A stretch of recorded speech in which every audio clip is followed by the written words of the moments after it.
Hi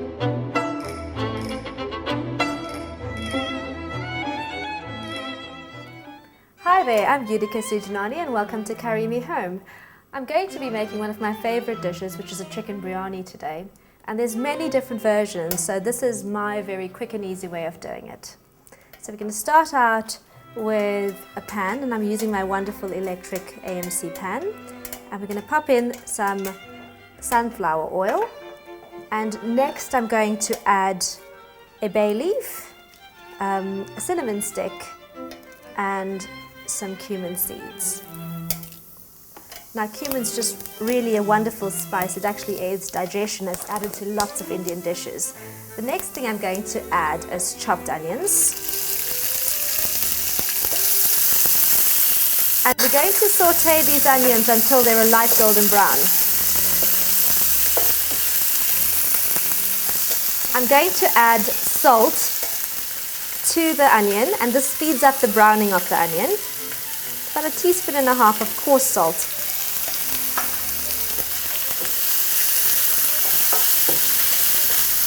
I love the smell of browning onions. It just smells like home.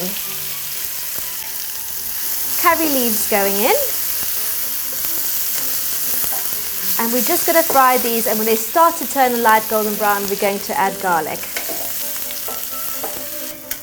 So these onions have turned light brown, and I'm going to be adding some garlic. And garlic and ginger is added to most Indian dishes. And in goes some ginger. These are freshly crushed. I prefer to crush them myself and not use the store-bought varieties with preservatives. Let me give that a quick stir, and just watch the garlic. Garlic tends to burn quite easily, so once it does burn, it turns quite bitter. So you have to throw out the whole mix and start again. Red chili, our first spice going in. I feel like a bit of a hot curry today, so I'm going to add 2 teaspoons of red chili powder. And I've added that over to the side of the pan so the red chili doesn't hit the oil and burn. I'm going to stir that around. It just needs a bit of heat, but not to fry. And this is chicken thigh fillets. I prefer using thigh fillets to breast fillets. It is more moist and tender. And we're going to stir this around and seal the meat. And this is where cooking fillet goes terribly wrong, because if you add water too soon or moisture too soon, you actually cause the meat to boil rather than to seal. So while the chicken is sealing, I'm going to actually prepare saffron infusion, and this is proper Spanish saffron, and they come in these little sachets. And what you need to do with saffron is generally heat up the strands. It's terribly expensive, so try not to drop them. And the saffron strands go into a little bowl, and generally you would heat them on a hot, dry pan. I'm going to do the cheats version and just warm it up in the microwave.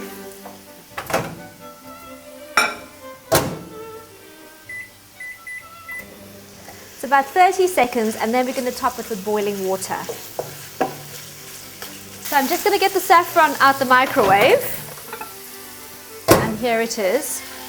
And once this starts to cool, it's quite easy to actually crumble the saffron into little pieces. So just using your fingertips. My favorite tool is my fingers. So you just break up the strands. You can see my fingertips are starting to go a bit yellow.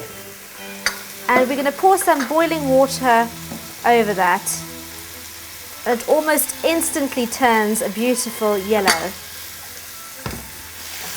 Okay, back to our chicken. You can see the chicken sealed quite beautifully. And now I'm going to add the roasted spices. Now all the spices in the Curry Me Home range have actually been slow roasted. So you don't need to fry them off in oil for them to release flavor and aroma. So cumin, coriander and garam masala going in, a pinch of turmeric, and another quick stir. This doesn't need a lot of heat.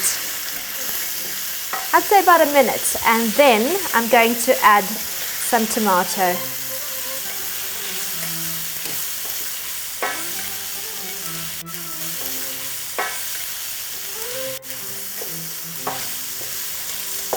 So the spices have started to brown and stick to the bottom of your pan.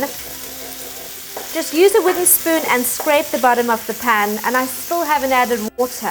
When you are cooking chicken fillets or filleted meat, always remember that water causes the meat to boil, which makes it quite dry and stringy and very tasteless. Now the moisture is going to come from the tomatoes, and these are just blanched chopped tomatoes. You can leave the seeds in as well. And the moisture from the tomatoes will actually loosen whatever spices are stuck to the bottom of the pan.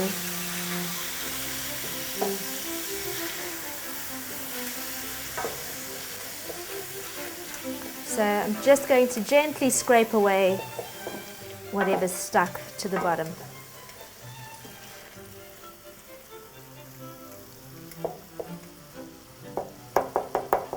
So now I'm going to layer this with some cooked lentils, and these are just brown lentils. You can use green ones as well, and we normally call them Breyani lentils.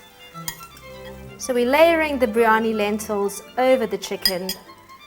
Next we're going to add some cream, and I'm using Clover cream. It's really very reliable and it doesn't split or curdle. So cream going over. Traditionally yogurt is used in this dish, but I don't really like the flavour of yogurt, and I've gone for the more decadent version, which is to use cream instead. Right, now we're going to layer the rice over. And as you can see, this pot is cold. The rice is actually cold. It's cooked in advance, cooled down and refrigerated. When you use hot rice in a dish like this, the rice tends to become quite gluggy and very sticky. So you want the grains to be very, very fluffy and light.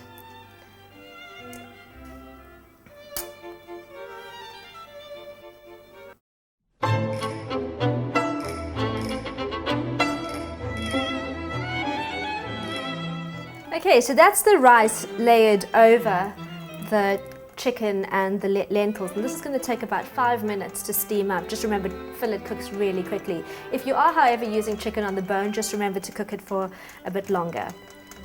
I'm going to top the leftover lentils, the rest of the lentils, over the rice, and I can already hear it sizzling.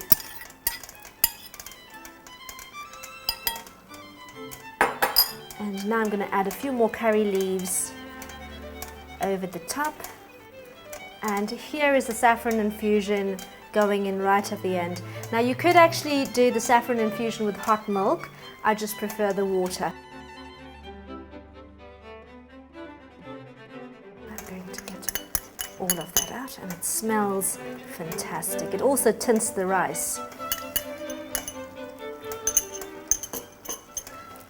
The brown onions, these are sliced onions that are actually fried and drained in a strainer and left on absorbent paper towel for a while, and they should crisp up. And you can make these in advance and store them in a refrigerator for about a week or so. I'm going to put some onions over the top. I love fried onions. So this is not the dieter's version. You could also add some par-cooked potatoes to this dish if you like. Now I'm going to pop the lid back on, and this is going to take about 5 minutes. So the chicken biryani's been simmering for about 5 minutes, and it's been on a very low heat. So I've just turned off the heat, and this is going to be ready. And it smells fantastic. I'm just going to use a wooden spoon and just gently move the chicken around just to make sure that it's not sticking and burning. And that is fantastic. I'm going to sprinkle some fresh coriander over. I can't wait to get stuck into some of this, so I'm just going to serve.